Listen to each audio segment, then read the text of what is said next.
Morning guys, how you doing? Today's a bit of a start fresh tip today around back training. So basically when I first started training, I went to see a personal trainer before I was a personal trainer, and I had a routine and he gave me a back workout, and it was a one-arm dumbbell row. And I'd done these rows before, but I could never feel it in my back. I just didn't quite get it and when I used to do it, I used to feel it more on my arms than my back. So I went to a personal trainer, and one of the things I asked was, how do I actually engage this back muscle? How do I, get it to sort of contract? And because I never feel sore after a back workout, and he didn't really give me an answer. I don't think he knew himself, to be honest, and he just said, oh, just roll it back towards your body, keep your body straight. Well, that's not really what I was after. When you're working a particular muscle, you need to engage the muscle, okay? You need to put tension on the muscle, and you need to work it in its full range of movement for you to get the benefit. And if you don't know any better, you think that going heavy is going to give you more, but in actual fact, it's the activation of the muscle that's going to give you the benefit. So you can actually lighten up the load quite significantly, and make sure you're getting that really good contraction and really good stimulation of the back.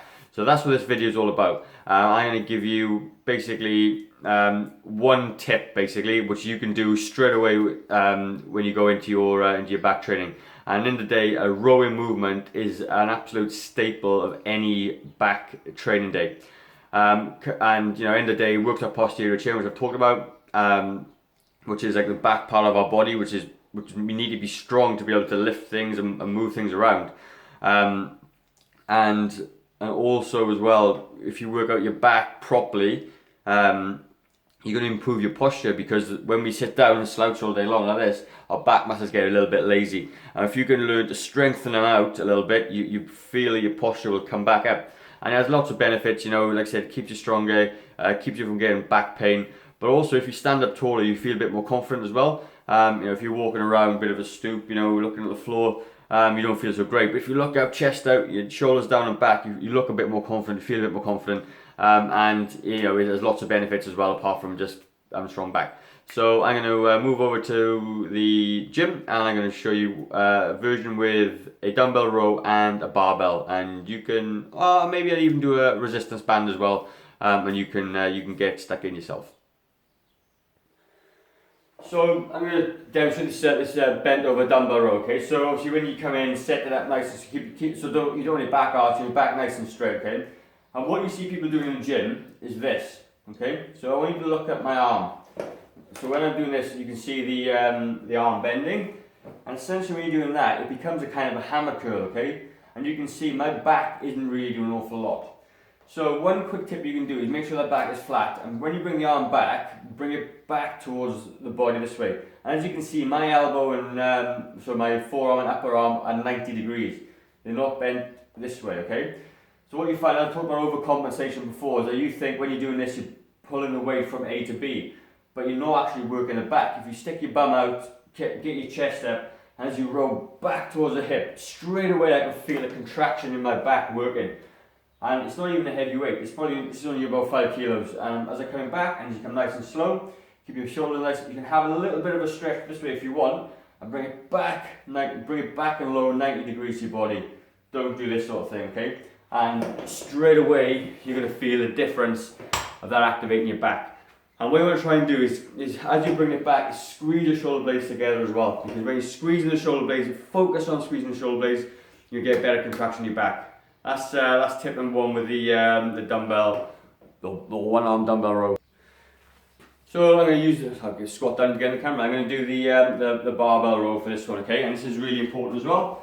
So the way I like to do it is to have an underhand grip to do these rows, okay? If you go overhand, what you tend to find is your elbows flare out a little bit, and and when they flare out a little bit, you get that bend in your elbow like a curl.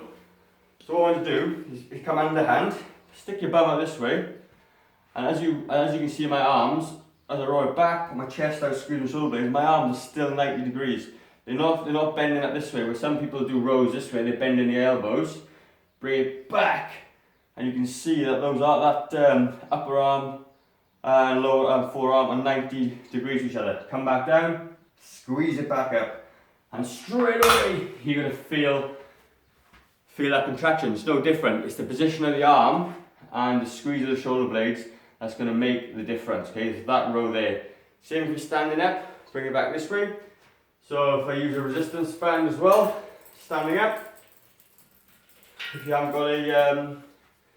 got access to dumbbells or a barbell, bring it back this way for you. Hopefully get the right angle. Okay, so cool. So again, when you're rowing, see some people rowing this way, elbows, arms closing up.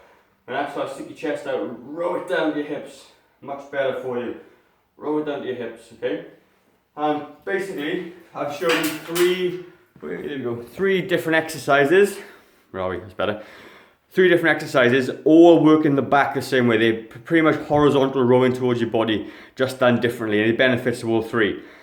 But the key thing is to have your arm, upper arm or forearm 90 degrees and squeeze your shoulders together. When you do that, straight away you're going to feel the activation in your back, which is what I could never get before. And when I asked the personal trainer, he couldn't even explain it to me, which you got to wonder what he's doing. But that's a really good way to do it. Try it, see how you feel.